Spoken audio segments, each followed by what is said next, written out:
Hi అండి, welcome to our channel. ఇంటిలో ఉందని చూస్తున్నావా? యాపిల్ అండి.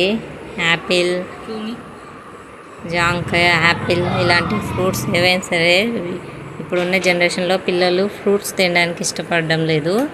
అందుకే వాళ్ళ కోసం ఇలా కట్ చేసి పెడితే చాలా ఎంజాయ్గా తింటారని నేను ఇలా కట్ చేసి ఇస్తాను. మా పిల్లలు అయితే బాగా ఎంజాయ్ చేస్తూ తింటారు. చూడండి, ఈ వీడియోలో చూపిస్తాను ఎలా కట్ చేసి ఎలా ఇస్తే వాళ్ళు బాగా ఎంజాయ్ చేస్తూ ఇష్టంగా తింటారు. ఫ్రూట్స్ చాలా హెల్దీ కదా. రోజు కంపల్సరీ ఏదో ఒక ఫ్రూట్ ఇవ్వండి. యాపిల్, జామకాయ, మ్యాంగో, బనానా, ఏ ఫ్రూట్ ఉంటే అది.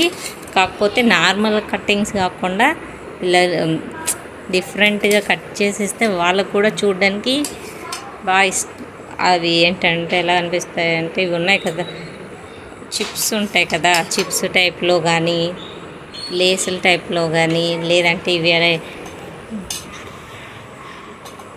స్లైసెస్లా కానీ మామూలు పీసెస్లా కాకుండా ఇలా ఫ్రెంచ్ ఫ్రైస్ లాగా ఇలా కానీ చేసేస్తే ఇవి తినడానికి నమలడానికి కూడా బాగుంటాయి. చిన్నగా చిన్న పండ్లు కదండి వాళ్ళవి, ఇప్పుడు వచ్చే చిన్న పండ్లు. సో కాబట్టి వాళ్ళకి ఇలా చిన్న ముక్కలు ఇస్తేనే తినడానికి కూడా కంఫర్టబుల్గా ఉంటుంది. అందుకే మీరు కూడా ఇలా చేయండి, ఎంజాయ్ చేస్తూ తింటారు. ఇప్పుడంతా ఇలాంటి ఫ్రూట్స్ ఎక్కడ తింటున్నారు?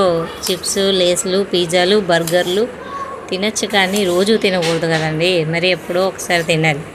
రోజు తింటే మళ్ళీ హెల్త్ పాడైపోతుంది కదా. ఫ్రూట్స్ కూడా అలవాటు చేయాలంటే ఈ విధంగా ఇలా కట్ చేసి ఇలా చేయండి.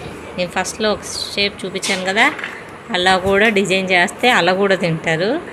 ఇంకా చాలా రకాలు ఉన్నాయి, అవి కూడా నేను నెక్స్ట్ వీడియోలో చేసి చూపిస్తాను. ఫ్రూట్స్ ఇలా కట్ చేసుకోండి. ప్రస్తుతానికైతే నేను యాపిల్, జామకాయ చేస్తాను. ఇలా కట్ చేసి రెండు కూడా ఇలా డివైడ్ చేశాను అనమాట. డిఫరెంట్గా 2 ప్లేట్స్లో డివైడ్ చేసి మళ్ళీ తర్వాత దాన్ని ఇవి హాఫ్ అవి హాఫ్ కలిపేసి కప్పుల్లో పెట్టానండి. 2 కప్స్లో పెట్టి మా పిల్లలకి ఇస్తేనేమో ఒకటి జామకాయను ఒకటి యాపిల్ను టేస్ట్ డిఫరెంట్గా వస్తుంది కదా, అలా సెట్ చేసి పెట్టి ఇచ్చాను.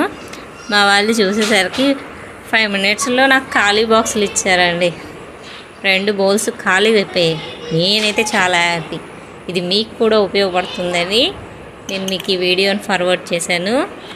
మీకు ఈ వీడియో ఎలా అనిపించిందో నాకు కామెంట్ చేయండి.